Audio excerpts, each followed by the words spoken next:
What's going on, Fourth and Inches podcast listeners? You got Kevin Steve. Say what's up, Kev. What's going on, Fourth and Inches podcast listeners? Time for our rankings episode. Me and Steve talked a little something. Steve, why don't you break it down on how we're going to do this time? All right, guys. So we got mentioned to us by a friend that actually, we should do it this way. So basically what we're going to do is I'm going to read my list. Kev's going to read his list. And then we're going to just go over guys, that we feel, okay, this guy needs to be talked about and that guy needs to be talked about, just to shorten it up a little bit. So you want me to start off, Kev? Or you want to start off? You can start off, Steve. I figure rather than let's just go position by position, though. You know what I mean? Yeah. So we'll go position, break it down, talk about the position, and then we'll get into it. We'll just get into the players from each position first. Right, you know what I mean? Sounds good. Let's do this. All right. So I have A-Rod at 1. I have Palmer at 2. I have Eli Manning at 3. I have Russell Wilson at 4. I have Watson at 5. I got Big Ben at 6. I know that's a big surprise. I got Taylor at 7. No, it's not. I got Taylor at 7. I got Wentz at 8. I got Wilson at 9. I got Newton at 10, which I don't really like, but, the last 3 guys were really hard for me. I got Hoyer at 11, and I got Bradford at... I had to caveat this. I put Bradford if he plays at 12, but if he doesn't, I like Brissett at 12. Gotcha. All right. I actually, Steve, threw the Thursday games in there because I had these done early. So I went Rodgers number 1. I went Brady 2, which probably is not going to work out. I went Roethlisberger 3, Stafford 4, Russell Wilson 5, Dak Prescott 6, Jameis 7, Bradford 8, Cam Newton 9, Carson Palmer 10, Deshaun Watson 11, and Carson Wentz 12. I just like Big Ben this week. I think he's at home. I think that there's been a lot of talk about him not being right, and I think that he's the type of player, and he's a veteran Hall of Fame quarterback that's going to use that as momentum and turn his thing around this week. I expect him to really bounce back from his performances this year. I like Big Ben this week. I guess another person I'll throw in there would be Carson Palmer. I mean, you're high on Palmer, obviously. Philly, this is a game as a Philly fan I'm a little nervous about because the Cardinals always seem to play us tough and, give us a run for our money. We're actually 1-4 against the Cardinals in the last 5 games. Yeah. So, Palmer's probably a good play because that secondary is very weak. Yeah, I hear you. I love Carson Palmer today. I kind of feel like the Arizona Cardinals match up perfectly with the Eagles. They very much do. Yeah, I mean, so when I'm looking at the game and I just see, kind of what could go down, I kind of see, Carson throwing a lot. You know what I mean? I think the Eagles are a great run-stopping defense. Which it doesn't even matter for Arizona at this point because they can't run the ball anyway. Exactly. So. And so I just see a game where Carson could really go off. And if you look at his statistics so far, he's on pace for 5,000 yards, but he's only on pace for 20 touchdowns. So something's got to give. And I don't think it's the yardage going down. I think it's the touchdowns going up. So I could see him throwing 3 or 4 touchdowns today, which is why I have him at 2. I 100% agree with you. Bruce Arians coached at Temple, and he wanted to come to Philly when Philly hired Chip Kelly a few years ago, and I think that they didn't hire him. He kind of, I don't want to say took it personal, but I think he likes to beat down the Eagles when he gets a chance, when he comes back to Philly. So, I like Palmer today, and I'm a little nervous about this game as an Eagle fan. I hear that. The other guy that I noticed that we both had really high, you have, Big Ben a lot higher than me. Well, not a lot, I guess. Not a lot higher, but we probably both have him a little higher than most people. Yes, definitely. And for me, like Kev said, at home, Big Ben is great. But my question is, how good are the Jags really? Because if you look at the teams that the Jags have played, and I know they're the number one pass defense in the league, but they played the Ravens in Europe, and the Ravens had never traveled to Europe before, so, I kind of throw that game out the window because they were so terrible they didn't even look like an NFL team. So I'm just going to throw that game out. And they played, they played the Browns, they played the Jets, they played defenses that... and they lost to the Jets. Yes, exactly. They lost to the Jets last week. I mean, this is a team that's hit or miss, and it seems like, and going on the road into Pittsburgh, I just think it's a miss. Yeah, exactly. I think it's a miss for Jacksonville. Exactly. So, these are not teams that, are really prolific passing offenses that they've beaten. You know what I mean? So I'm not worried about them really. You know what I mean? And I said the Browns. I meant Houston Texans. Yep. So, but I'm not worried about any of those teams' passing offenses. So I want to see how Big Ben plays against them, and I think Big Ben's going to light them up. I agree. So the other guy I wanted to talk about was Russell Wilson, Kev. I have him at 4 only because I kind of think that game's going to be a shootout, but I don't really know if I like it all that much because if you look at the past games, Rams, Seattle, they're slower scoring games. They're not really ever, 28 to 21 type games. But how do you feel about Wilson this week? I kind of am with you. I actually have them at 5, so we both have them high. But this is a different Rams team. They switched their defense to a 3-4 under Wade Phillips, so they're still getting their personnel together with their scheme now. They've been running a 4-3 for so long under Jeff Fisher. So I think the defense is a little vulnerable now because of, like I said, players fit into certain schemes, and if you're drafting guys for 5-6 years for a 4-3 defense, and then you switch it up and go with a 3-4. You're basically dealing with different personnel for different positions and stuff like that. I think this Rams team is just a little bit different on defense and obviously different on offense as they're putting up a lot of points. So I agree. I think this could be a high-scoring game, but I could also honestly see it being a blowout for Seattle. I mean, if Seattle's defense can revert back to form. I agree. I that's why I have Wilson so high. I think I'm more on the high scoring game. I think the over under on this game is like 45.5. For me, I think it goes way over. Honestly, I just think when we watched that 49ers Rams game, we kind of saw what Jared Goff is kind of able to do. And I think that with kind of what we saw him do in that game is kind of, work to the underneath and take some deep shots. I just think Sherman is a little bit slower. Like, to me, just watching, the games that we've watched this year, he seems maybe a little bit slower or maybe reaction time is a little bit off. Mm-hmm. But I could definitely see them having a higher scoring game in this, which I like Wilson. Okay. Ready to move on to the running backs, or you want any more quarterbacks you want to talk about?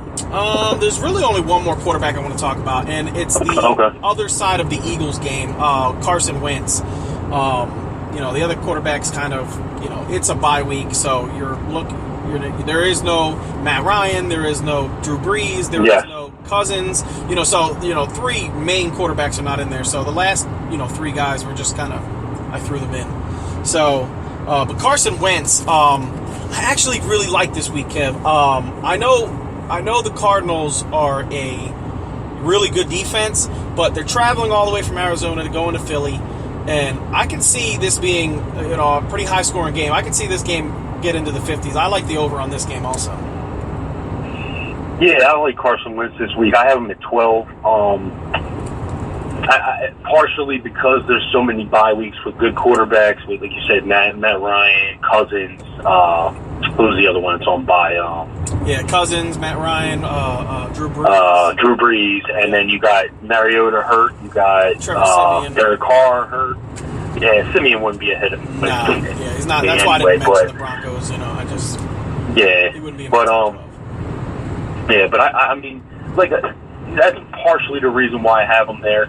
They may also have to be throwing to kind of keep up with Arizona if Arizona gets off. So, I definitely think Carson Wentz could have a good game. I'm a little nervous about Jeffrey on Peterson and even the honey badger guarding Zach Ertz if he takes the tight end.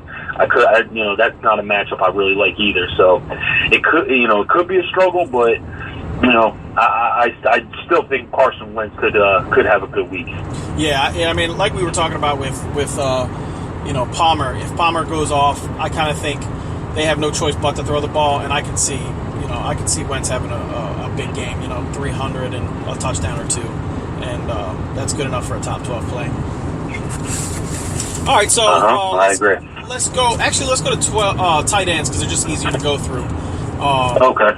So I'm going to go with mine. I have Kelsey at 1, Ertz at 2, Austin Seferian-Jenkins at 3. I have Hunter Henry at 4. I have Ingram at 5. I have Clay at 6, Walker at 7, Jimmy Graham at 8, Cook at 9, Martellus Bennett at 10. I have Watson at 11, and then I have Jason Witten at 12. Okay.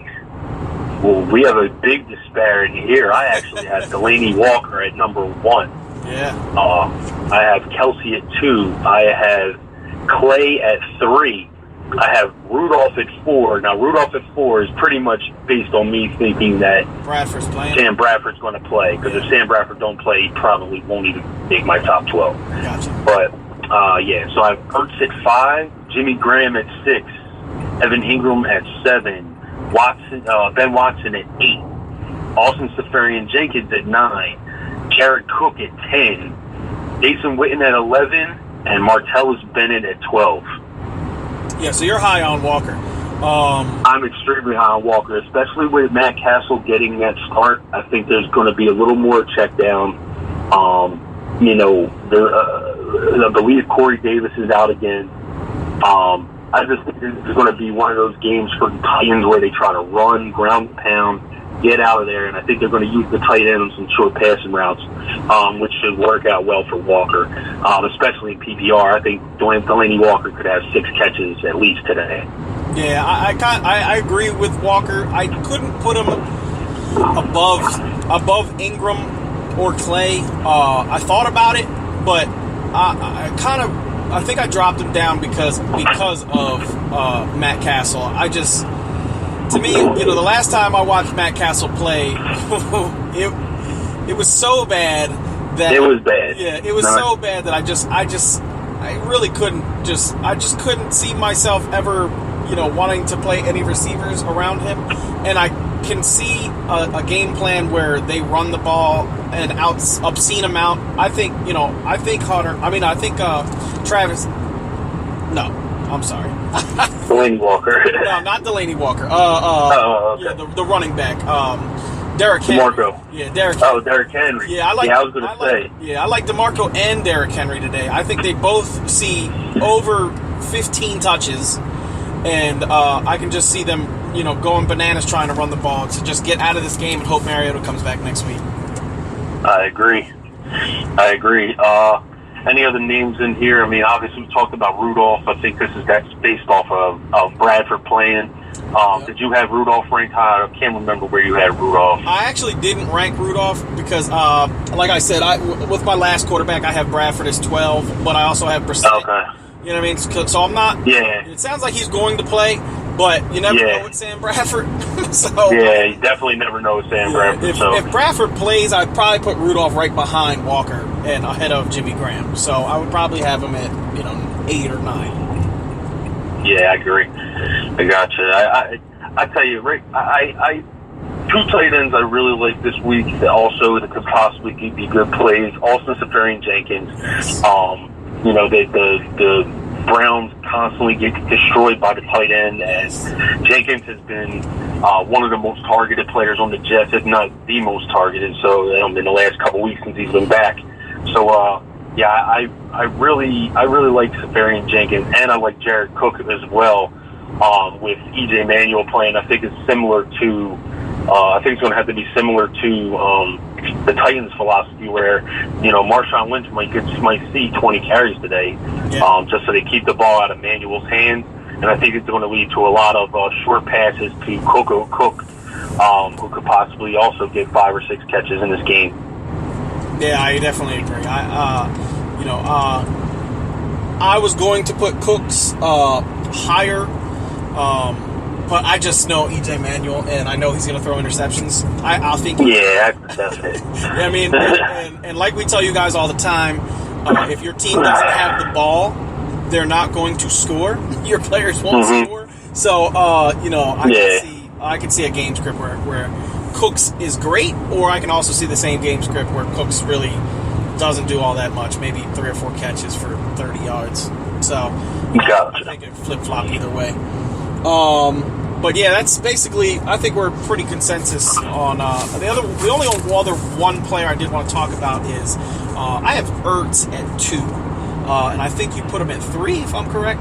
I had him at 5. Oh, you had him at 5, yeah. Like I said, I'm a little nervous about the matchup. If he's being guarded by the Honey Badger, I'm a little nervous about that matchup. I think Ertz is a good tight end. He's a good player, but the Honey Badgers, he's unreal. So I think that could be a tough matchup for Ertz, and it could lead to a little less production today than what we've seen out of him this year. Yeah, I definitely agree. I have him at 2, and the reason I really have him at 2 is just the amount of targets the guy is getting and catches. He's on pace to break records for amount of targets to a tight end in a season. So,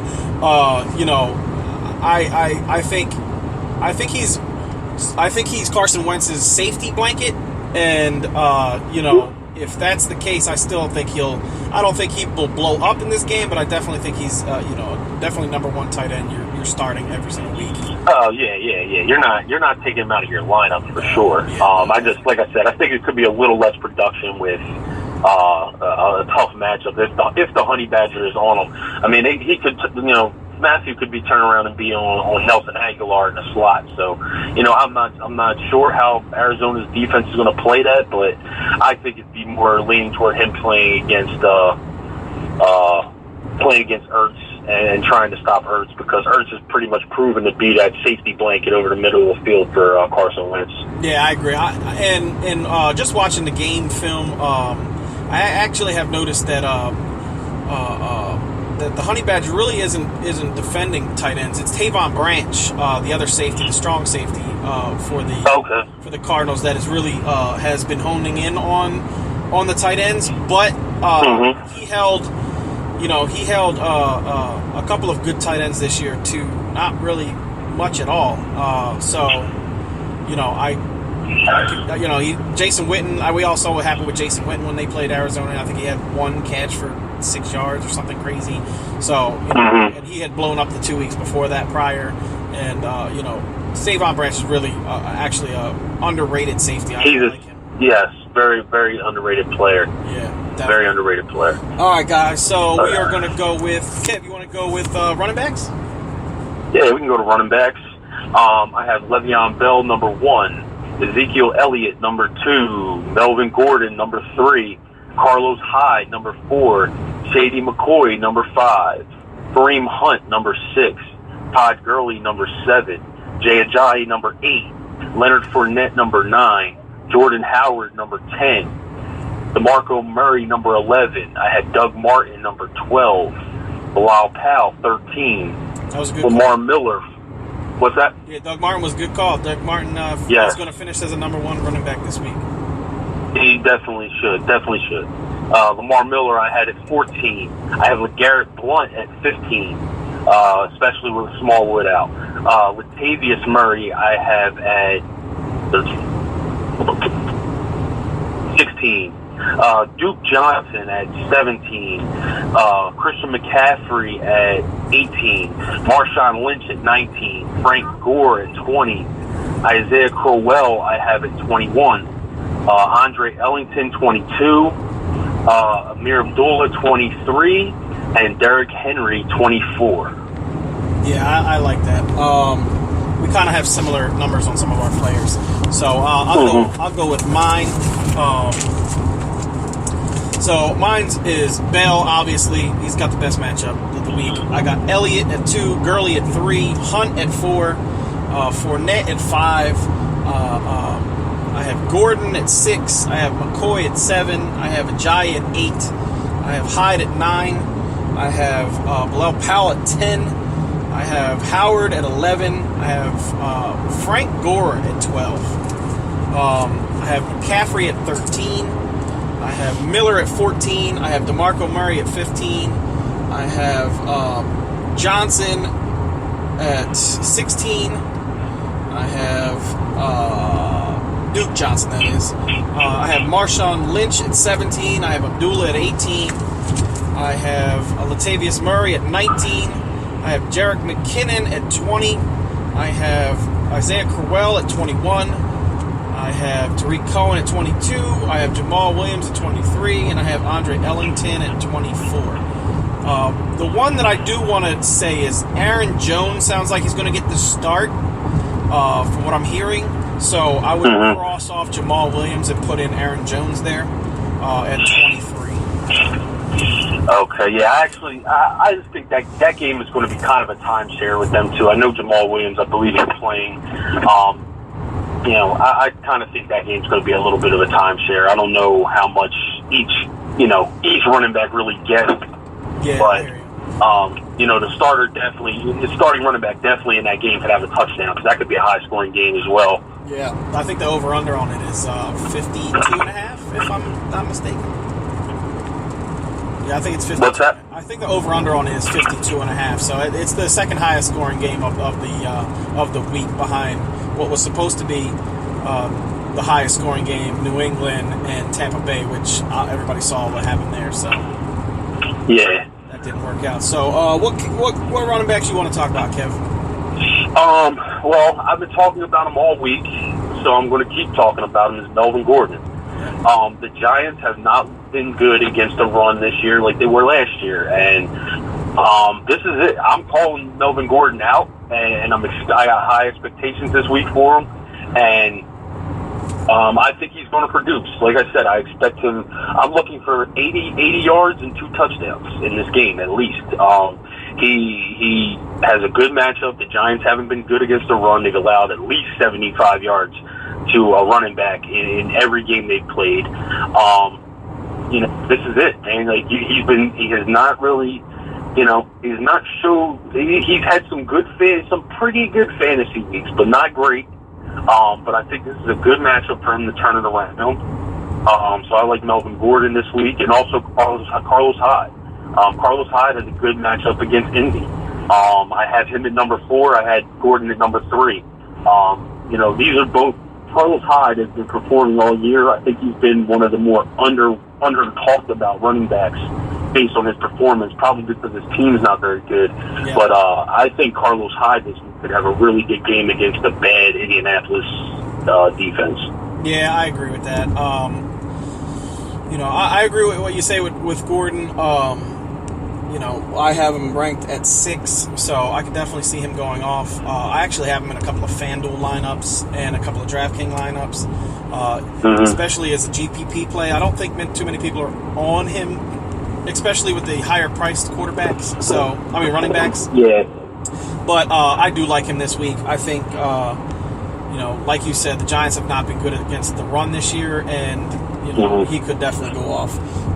The running back I actually want to talk about is Todd Gurley from this top 12. I know a lot of people think that the Seahawks are a tough matchup, but if you really look at what, me and Kevin have been watching film all year, so, we've actually watched what the Seahawks have been doing, and I know people here, they're ranked 32nd, but honestly, they look lost against the run game. They really are having a tough time, and I don't understand why, because they got Sheldon Richardson, who is a great defensive tackle especially against the run from the Jets. They have Bobby Wagner. They have Cliff Averill. Cliff Averill is actually hurt in this game, which is another reason why I really like Todd Gurley. But Cliff Averill is a really good run stopper along with a pass rusher. So I kind of feel like Gurley could really have a big game here. They're letting up 5 yards per attempt, and I just watching the tape, I really love Gurley this week. Yeah, I like Gurley. I think I have him at like number 7. I'm a little, I think this production is going to be a little bit. I think the focus is going to be 100% on him. I mean, it's not like it hasn't been on him. I'll say, Todd Gurley is their most explosive weapon, but I definitely think he could have a pretty good game. I just think that some other guys are just maybe a little better. Like I would stay away from Gurley and Daly this week just because of the uncertainty. But I think that Seattle's defense is going to be really geared on stopping. I think they're going to put a lot on Jared Goff to try and win this game for St. Louis or for Los Angeles. So, I still have Gurley in the top 10. He's still a number 1 running back that you're starting every week. But this week, I'm a little bit lower on him than I normally would be. I hear you. I feel the exact opposite way. I have Gurley in I think almost every single one of my FanDuel lineups, especially really? Yeah, I love him. I love him this week. Just like I said, just watching the tape, I really love him this week, and I'm pretty sure I have him in every FanDuel lineup, if I'm not mistaken. But yeah, the other running back in the top 12 that I want to talk about is Frank Gore.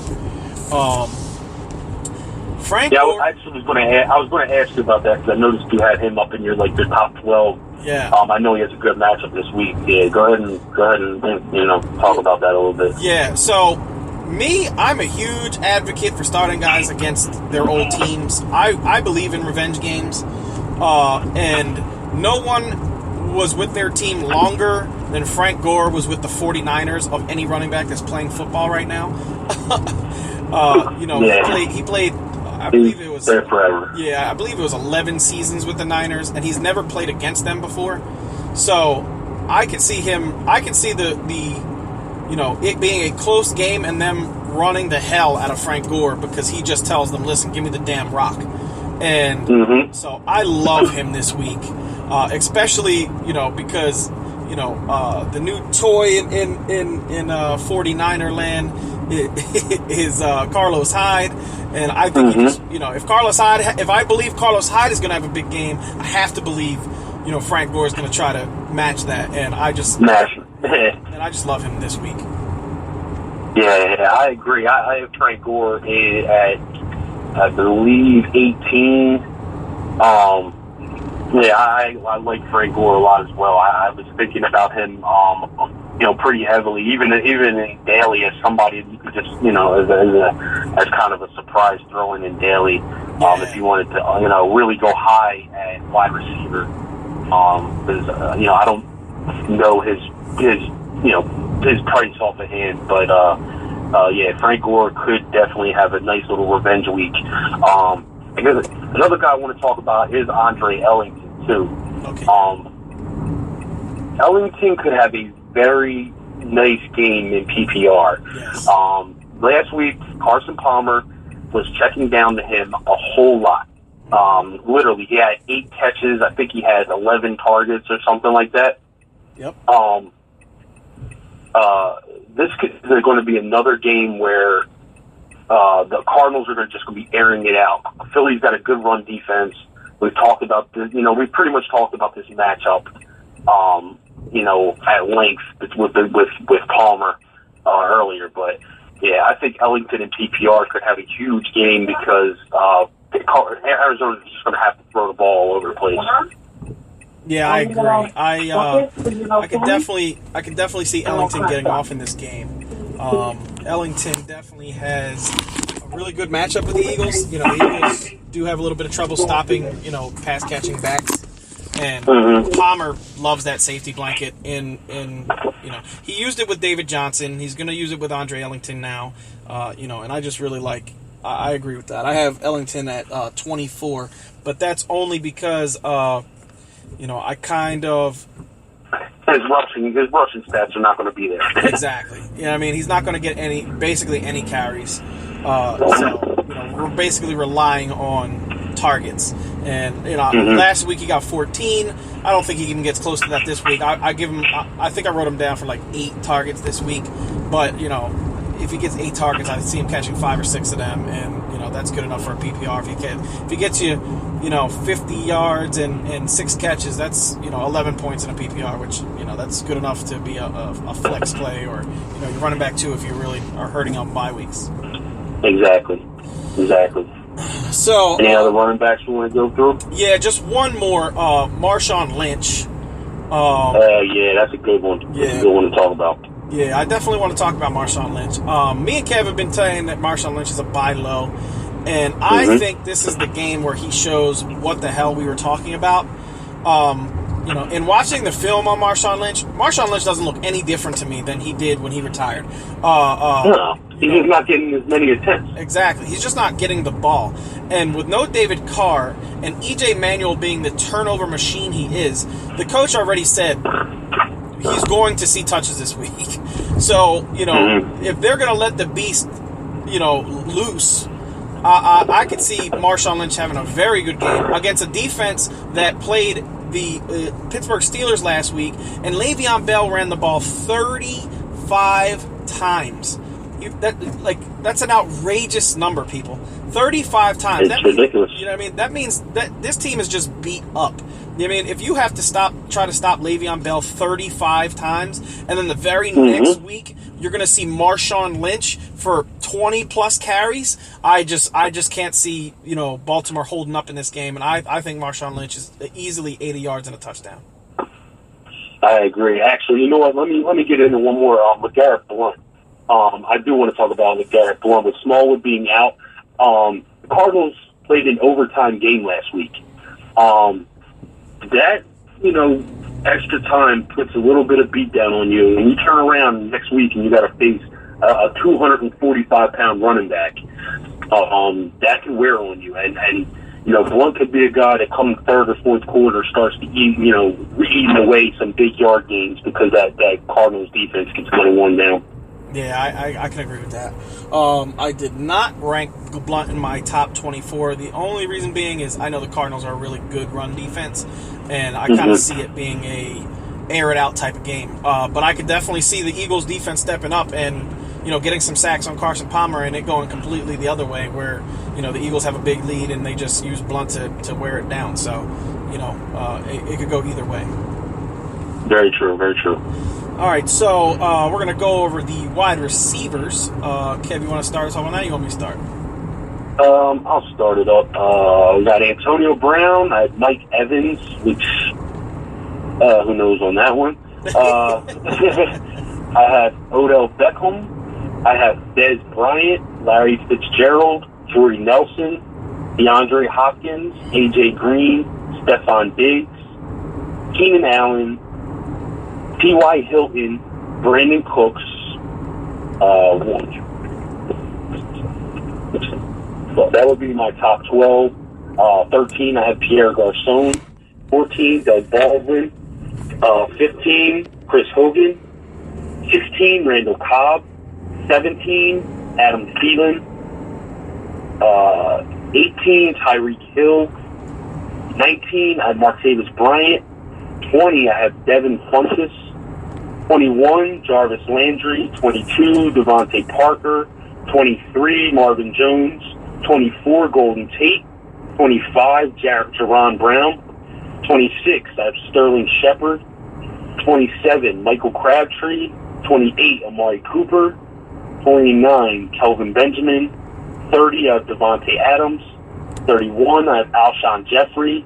32, I have Rashard Matthews. 33, I have Jeremy Maclin. 34, Sammy Watkins. 35, I have Tyrell Williams. And 36, I have John Brown.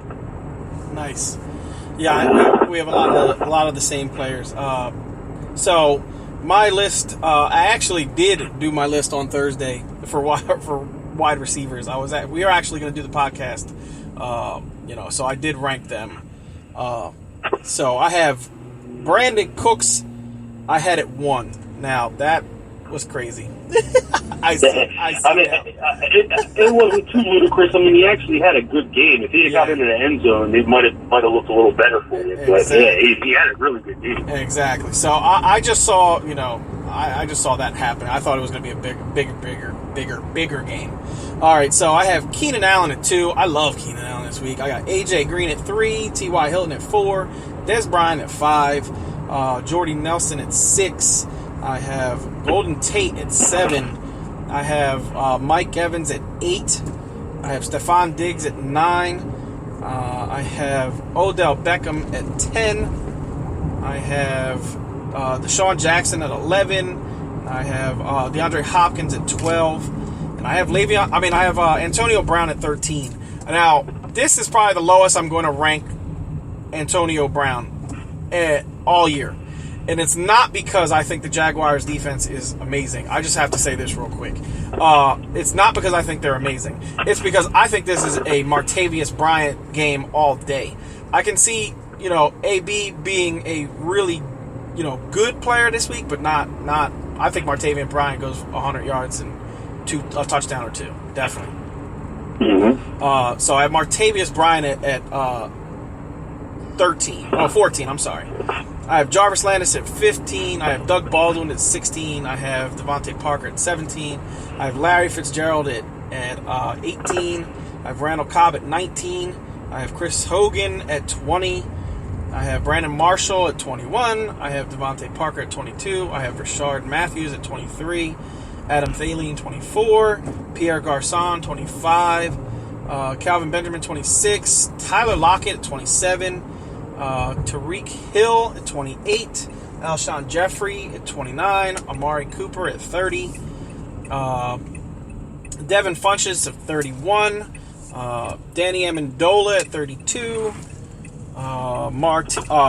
Marvin Jones at 33, and then I have Jaron Brown at 34, I have John Brown at 35, and I have Sammy Watkins at 36.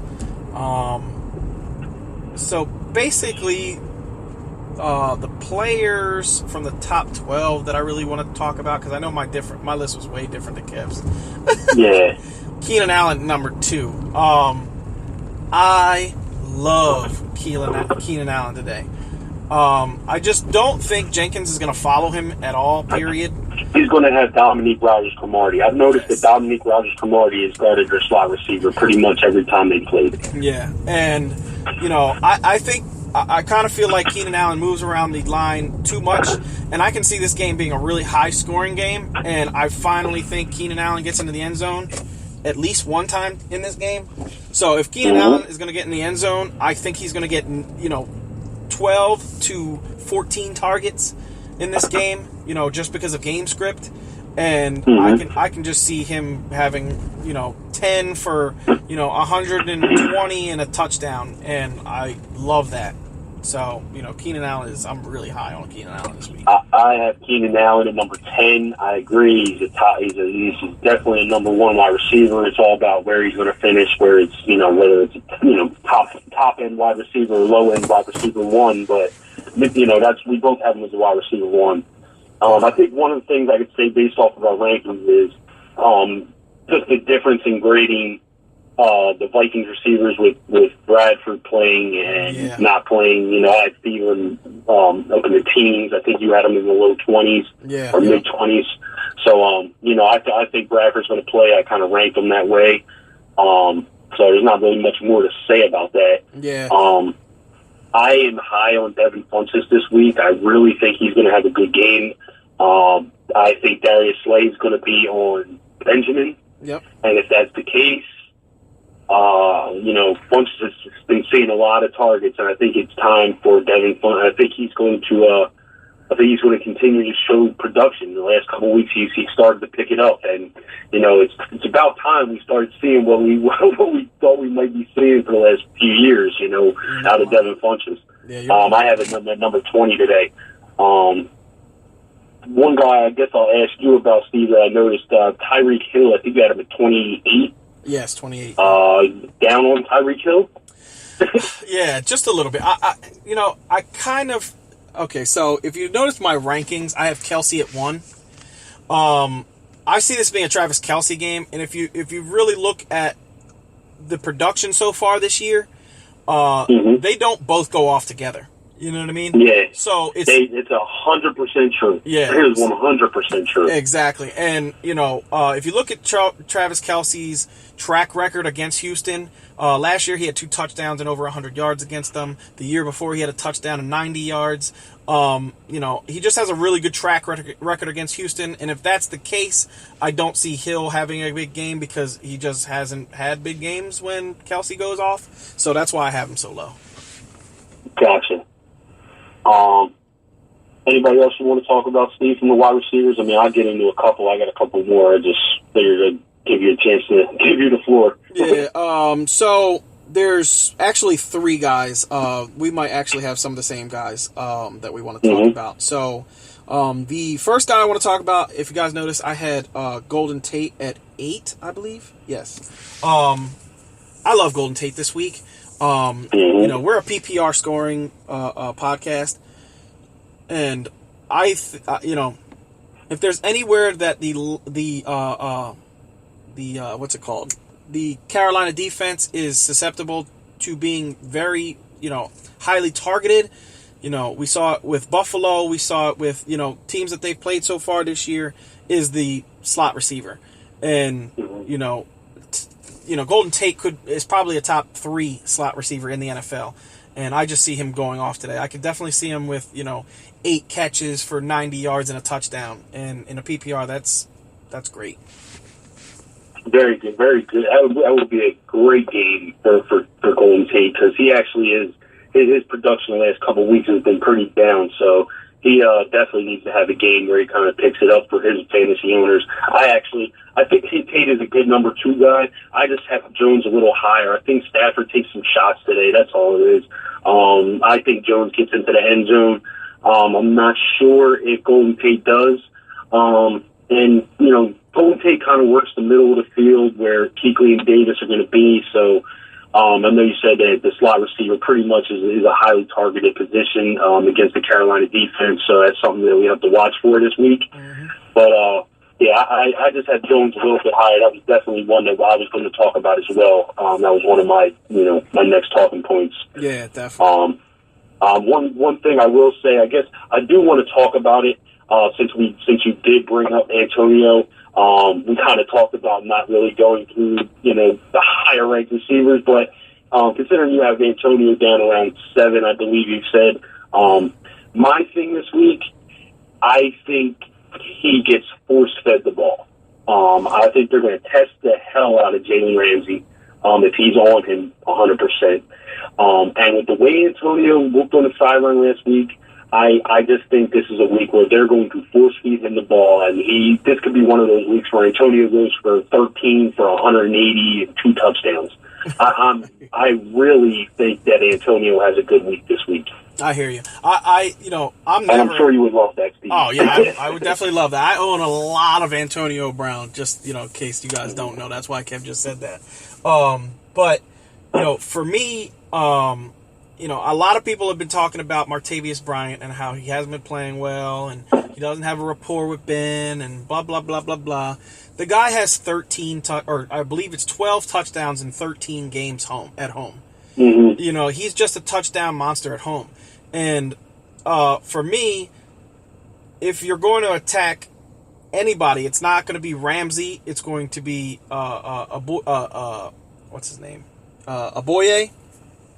Mm-hmm. And I just think, I just think that in watching the film, he can be beat deep.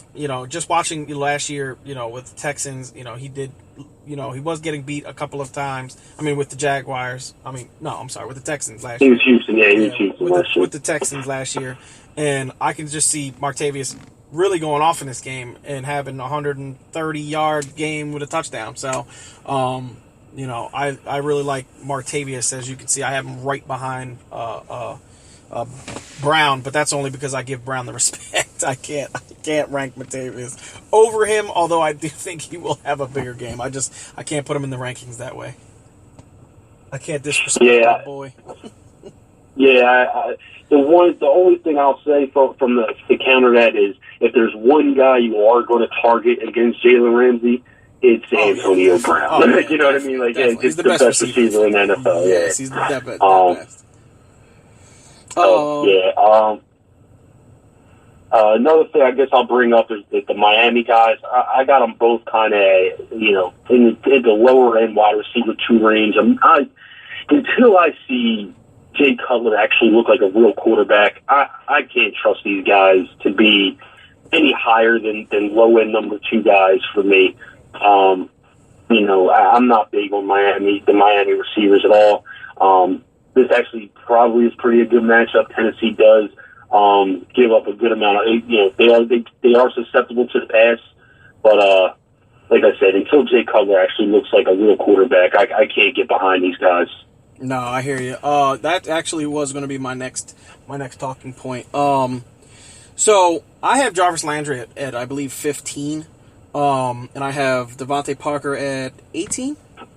So for me, I love them both this week. Tennessee has just been giving up so many yards to number one, just outside wide receivers in general. And Miami is finally at home. All 3 of their first 3 games were away games. And, I do think that at home they'll play better, and I can definitely see the 2 wide receivers going off in this game. I have a lot of both of them in my FanDuel lineups this week.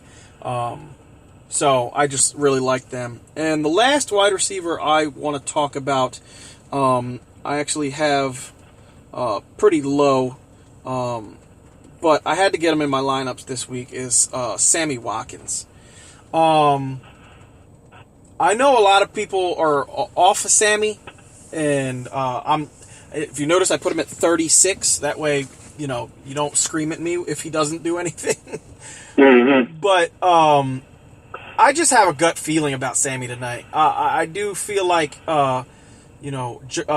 Sherman can be beat, and I do think that Goff will test him once or twice with Sammy down the field, and I could see Sammy catching a long touchdown against him. So I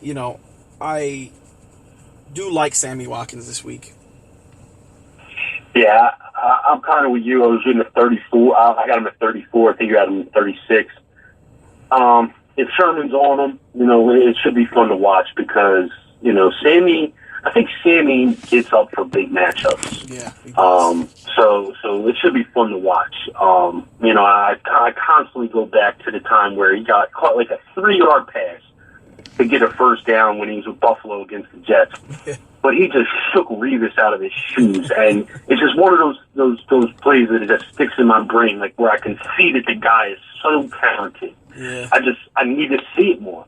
Yeah. So, but yeah, I definitely think Sammy could definitely have a good week, but he also could struggle. And I think both of our rankings, we're a little skeptical, but we're also, we're watching. We're seeing if he can come through. But I think we're both a little skeptical on it.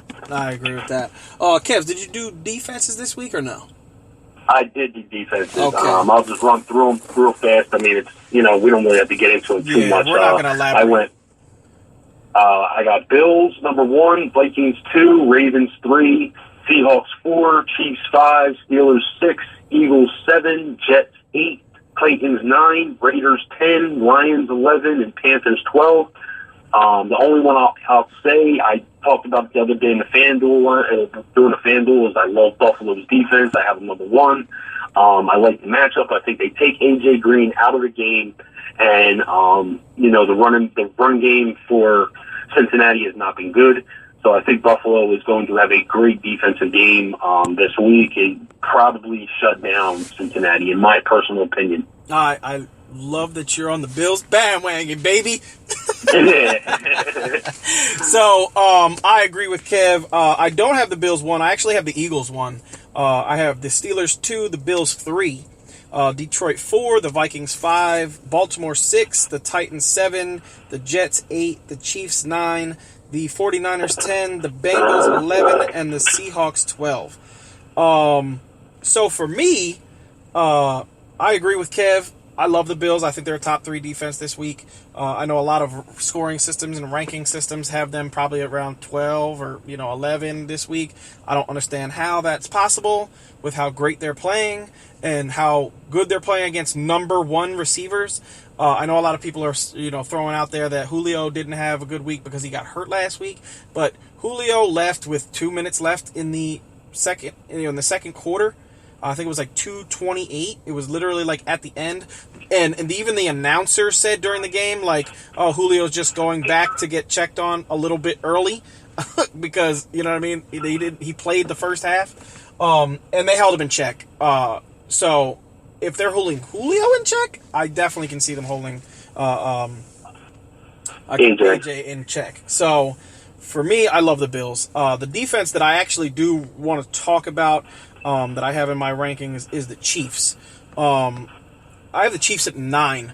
I wanted to put the Chiefs higher, but the way Watson played last week, scared me a little bit. But, he hasn't played a defense like the Chiefs. I love the Chiefs. I know there's no Eric Berry, but regardless of the fact, Sorensen is a good backup free safety, and I can definitely see this Chiefs jumping all over Watson. And, Justin Houston looks like a man possessed this year. He does. He's playing really well. Yeah, he looks I agree with you. I agree 100% with you, Steve. I picked up the Chiefs in our league, in our league for our defense, and I'm probably actually just going to hold on to them. I feel like if you can get a good defense, I usually just hang on to them. Exactly. But the Chiefs D this week, I'm high on them because, while Watson's been playing well, there's always that matchup that comes along that could just halt that progress. And I think this could be it because the Chiefs definitely have a solid D. Exactly. And the one thing that I've heard a lot about Watson that really doesn't worry me at all with the Chiefs defense, I hear a lot of people say that Watson, is dangerous out of the pocket. But Derek Johnson is really a fast linebacker. He's an old guy, but he is really fast. So I could definitely see the Chiefs having a really good game. I agree with you. All right, guys. So that's the end of the podcast today. Good luck with your fantasy teams, and we will be back on Tuesday. All right, everybody. See you on Tuesday. All right, y'all. Peace out.